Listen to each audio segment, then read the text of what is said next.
All right, I'm sorry that I wasn't here this afternoon. I had somewhere I had to speak, but I'll try to make the class up now.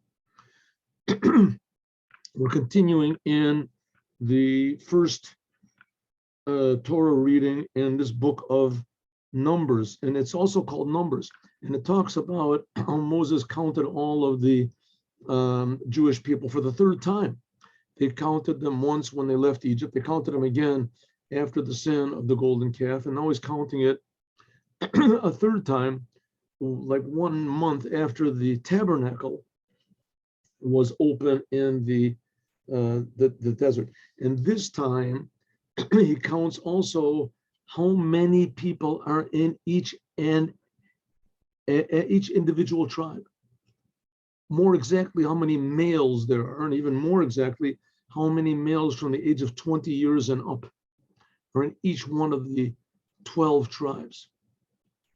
Now, there's also another tribe, right? There was only 12 tribes, but one of the tribes was divided into two, and that's Joseph. So it ends up there's 13. So really, there are 13 tribes. Only 12 tribes were in encampments around. Also, these 12 tribes are the only ones that got portions in the land of Israel later on. But the 13th tribe in this case is Levi. And we're going to learn about Levi also here in this week's Torah portion. And also we're going to learn that the Levites were special in many ways. Number one, they camped in a different place than everybody else. They camped really close to the tabernacle. And also they were counted from 1 month up. And when they actually did serve, they served from 30 years old and up. When they actually did serve, and their job was to carry. Not only was their job to also to sing in the tabernacle and in the holy temple, but they carried the tabernacle around. Right. This was not, of course, in the land of Israel. The tabernacle was set in one place, but they carried the tabernacle around. And here it's going to tell about which parts of the tabernacle that they carried. For instance, Kahat, he carried all the vessels. He carried like the two altars, the inner golden altar and the outer altar, and the face bread, the 12 loaves of bread, and the menorah, and also the ark. Carried the ark. That was Kahat. And then there was Gershon and Merari. And Gershon, he carried the curtains, and Merari, he carried like the boards that held up the. So let's have a look. Let's have a look and see. Okay, so after the Jewish people got counted, and how many exactly there were in each and every camp, in the 4 camps, and how many there were altogether. And if you remember, we talked about yesterday the camps. Remember that? Yes. So then how many Jews there were altogether, not counting the Levites, not counting the women, not counting the children, anybody below 20, 603,550. That's how many Jews there were altogether. Males above 20 years old. Good. Now just briefly, let's just take one more look at how the Jews camped into their different camps around, just so that everybody sees what this is. Here we go. One more time. Here. See, here's how the Jews were camped around. Let's make this a little smaller. How do we do it? Think like this. Some way of making it smaller. 1 second. I see. All right, we'll make it smaller. Here is the tabernacle. Here's the tabernacle. Here's the entrance of the tabernacle. That's the east side. The Holy of Holies was over here. And in front of it was Moses and Aaron. They were right in front. And then here are the 3 different families of Levi: Kahat, Gershon, and Merari. That's where they camped. Those are the 3 camps of the Levites. And on the outside, there were the 4 camps of Israel: There was one camp, which is the camp of Judah. One camp was the camp of, let's see how I get this over. The camp of Reuven. There were two other families with him, two tribes with him. In each camp, there's 3 tribes, right? So there's the camp of Reuven. Then there's the camp of Ephraim. Together with him was Manasseh and Benjamin. And then there was the camp of Dan.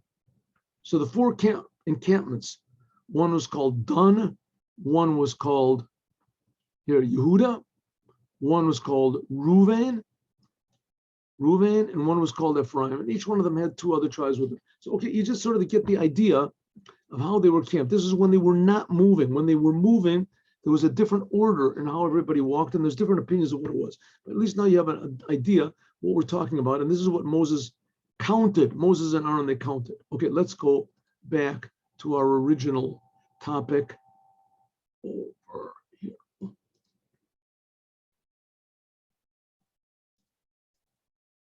All right.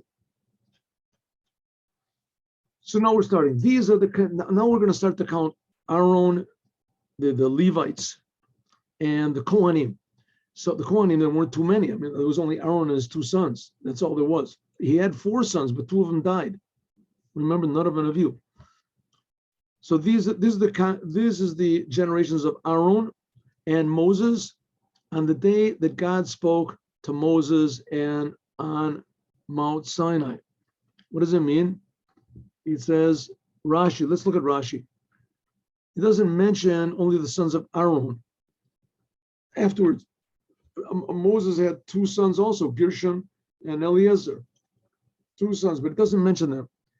They're called, but nevertheless, the sons of Aaron are also called the offspring of Moses. Why? Moses was only their uncle. He wasn't their father, because Moses taught them Torah. And there's anyone who teaches someone Torah, a child Torah, then it's as though he gave birth to him. This is the day that God spoke to Moses. Here it says on Mount Sinai. On that day, these were the offspring. He taught them Torah. It means that Moses taught the people what he learned from the Gevurah, from God. But there's more explanations here and a little bit longer, but I don't really want to go into it now. I'm sort of wanted to be economical more in time so that we cover the subject. There's beautiful explanations here. The Kli Yakar, the Datzikim, we'll have to do a little bit. So it says, these are the generations of Aaron and Moses. In other words, to say that the Kohanim and the Leviim, the Kohanim, that's Aaron, and the Levites were Moses. The Kohanim were the only people who were direct descendants of Aaron. And of course, Aaron had these other 2 sons, Elazar and Tamar. Those were his 2 sons. So we'll get to that in a second. Okay. So first of all, it counts Aaron first. Let's get a point over here. First, because Aaron was separated in a different level of holiness, and then Moses was part of the Levites. Therefore, Moses is included in the Levites. We'll see. The same day, there were the offspring of 4 sons of Aaron. He had 4 sons, right? But Nadav and Avihu, they died. We'll talk about that more also. But afterwards, Nadav and Avihu, they died in front of God. So therefore, Rabbi Yochanan said, what does it mean? They died in front of God. It tells you that it was difficult for God, the death of the sons of tzaddikim, just like it's as though that they're living dead. In other words, it's very, very difficult for Hashem when righteous people die. And the sons of Nadav and Avihu, if you remember, the reason they died because they wanted to come close to God. So they went into the Holy of Holies without the proper preparations. Okay, these are the names of the sons of Aaron. The oldest one is Nadav. Then after that was Avihu, then Elazar and Itamar. These are the names of the sons of Aaron, the Kohanim, which were anointed, that God anointed them to serve as Kohanim. But they're not called for the rest of the generation. They're the sons of Aaron, but not afterwards, because the ones that came after them are only relatives of Elazar and Itamar, because they weren't they were the only ones that had children. That's what it says. None of an Avihu died in front of God when they brought strange fire in front of God in Midbar Sinai, and Banim lo Yolim, and they didn't have any sons. This is two reasons why they died. First of all, they didn't have any children. They didn't get married. They didn't have any children, and also because they offered up strange fire that God didn't require. They went in on their own. And Elazar and Itamar, they became Kohanim in the place of Aaron, their father. But Piyana wasn't on the face when he was still alive. They didn't wait for Aaron to die in order for them to become Kohanim. Okay, God spoke to Moses and he said, bring the tribe of Levi, stand them before Aaron, and they will serve him. What does it mean they'll serve? What type of service is that Moses is going to give them their jobs, what they are supposed to carry in the desert, and the tabernacle. And another thing, they have to watch out that people that are not Kohanim or Levites do not go into the temple to serve, like we're going to see later on. You and your children and your father, etc., with you are the ones that bear the sin of the tabernacle. And so they have to be careful that strangers don't come in, and if strangers do come in, it's on their responsibility. Okay, so that's what he says. You have to protect the service in the temple, and the Ohel Moed, that's the place where the menorah was and the golden altar was, to serve the service of the Mishkan. What does it mean, Mishmarto? Anytime that a person is appointed to do a certain task, that's called Mishmeret. That's this word is Mishmeret. In other words, is responsibility. They were given responsibility. What do they have to do? They have to guard all of the vessels, the altars and the things which are in the Ohel Moed. What's in the Ohel Moed? 3 vessels. There's the small golden altar, which they burned incense on every morning. And there was the menorah that was lit all night long. And then there was the face bread that was on the right side, 12 loaves of face bread, lechem apanim, and that was there the whole week. And also all the Jewish people, the regular people, the Jewish people, that all of them need the holy temple. All the Jewish people, but the Levites, they are the emissaries of the Jewish people. Everybody doesn't sacrifice their own sacrifice. When a person wanted to bring a free will offering into the temple, it was permissible for him to slaughter it. But more than that, he couldn't do. He couldn't receive the blood. He couldn't throw the blood on the altar, and he couldn't burn it up. That only the Kohanim could do. So they were the emissaries for the people.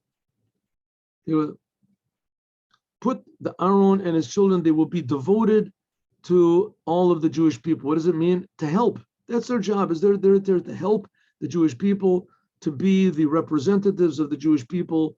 When everyone had a sacrifice, they would bring it.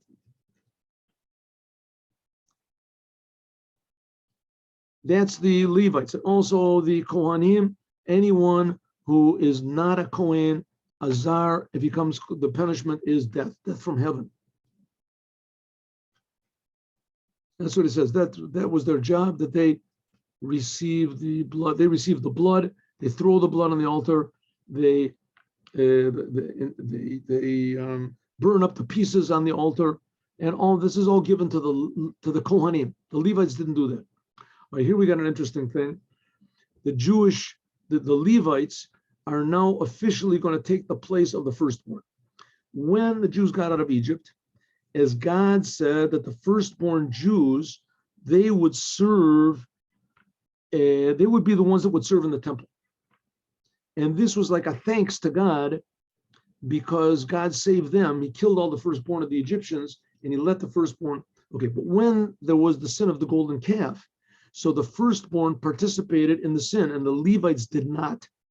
So God said, okay, God said to Moses, Hine lokachti et Levim, I am taking the Levites, in other words, the children, your offspring, Levites, from among the Jews, Tachat kol bechor, in the place of all the firstborn of the Jewish people.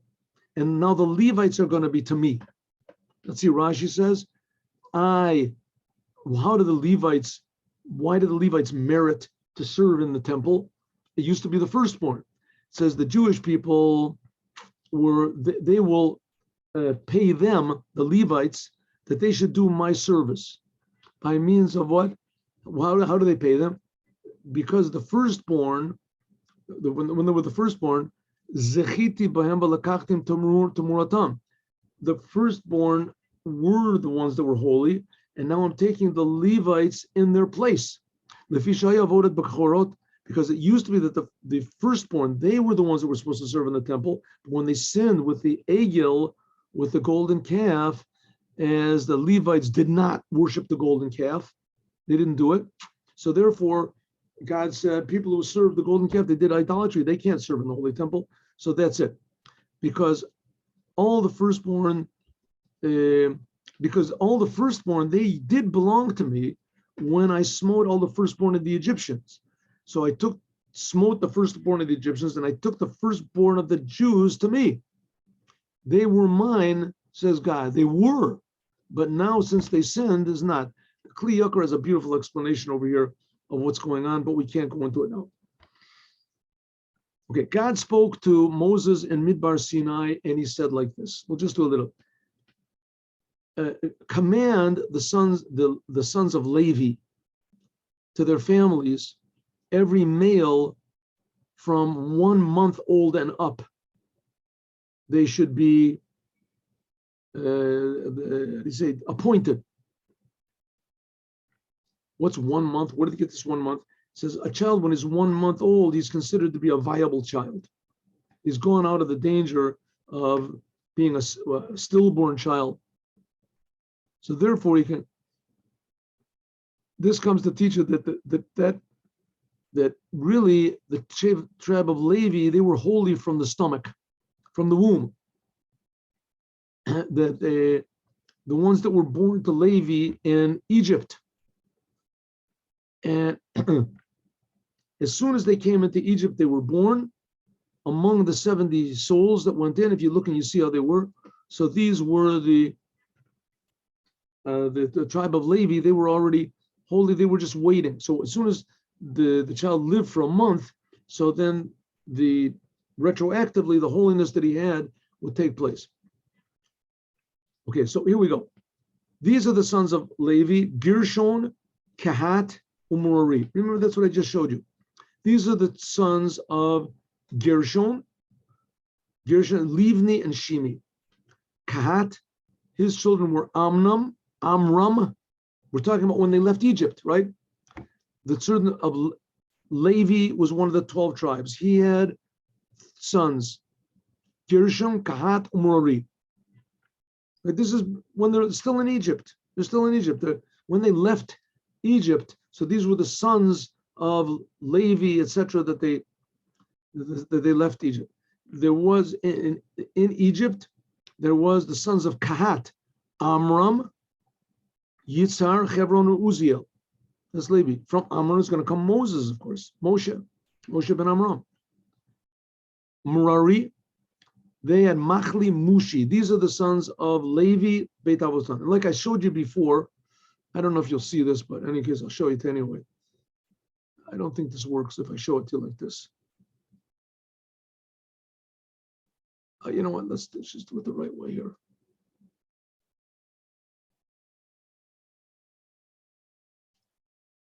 Here.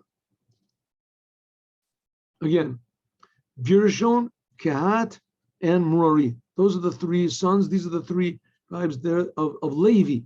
They camp around the tabernacle. Right? This is the entrance of the tabernacle. Okay.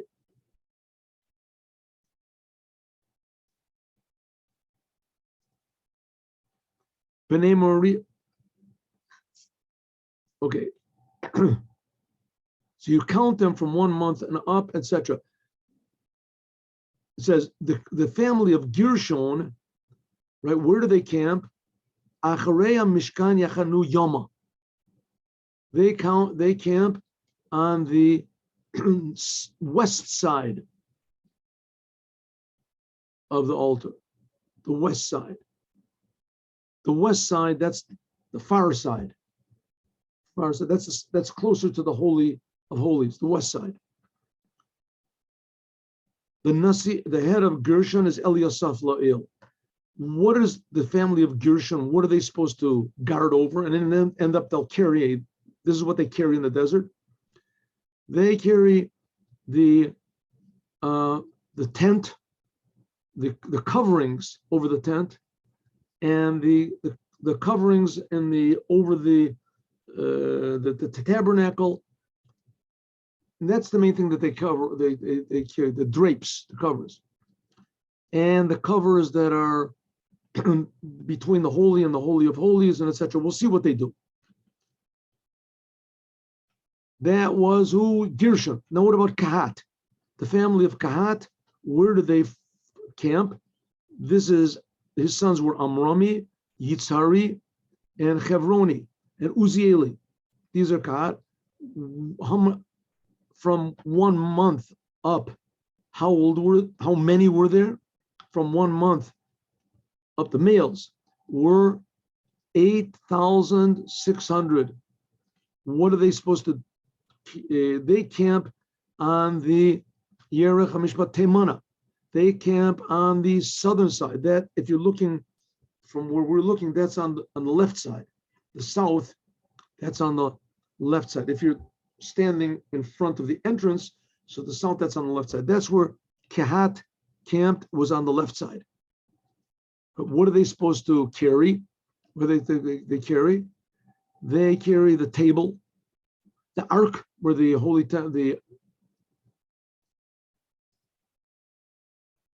they carry Kahat.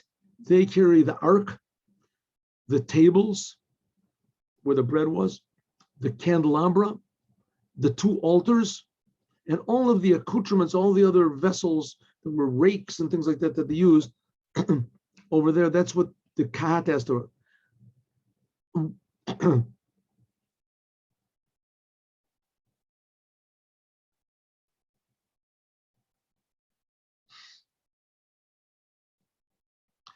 And what about the sons of Aaron, Elazar, Tamar? They camp also right in front of the entrance. They camp with Moses also. Next we have Merari. Merari, their family was Mushi, and what are they supposed to? They carry the boards of the tabernacle. Remember, the walls of the tabernacle were boards, and there were these poles that held them, and pillars and sockets that held these boards up. That was their thing. And also there were like poles that held up the curtains all around. They had to watch that also. That's what the Levites. So let's go one more time back to the picture, and we'll see what have you been talking about up to now. What have you been talking about? Here we go. One more time. All right, here we have Kehat, we said, is on the left side. Gershon is where the Holy of Holies was. Merari is on the right side. Moses and Aaron, they camp in front of the opening. Kehat, his job was to carry all of the vessels, the 2 altars, the ark where the holy tablets were. That was their job. That was the menorah. Gershon, his thing was all the drapes that went all around, they carried them. And Merari, his thing was to carry the boards and the pillars that held up here, these pillars here. These pillars that held up the curtains all around. Really, there's supposed to be an opening here. They didn't make it. That was their job. And Moses and Aaron, we know that. The Levites were chosen in the place of the firstborn, and that's what we learned today. have a good day with Mashiach now. Tomorrow, God willing, we'll learn the Haftorah.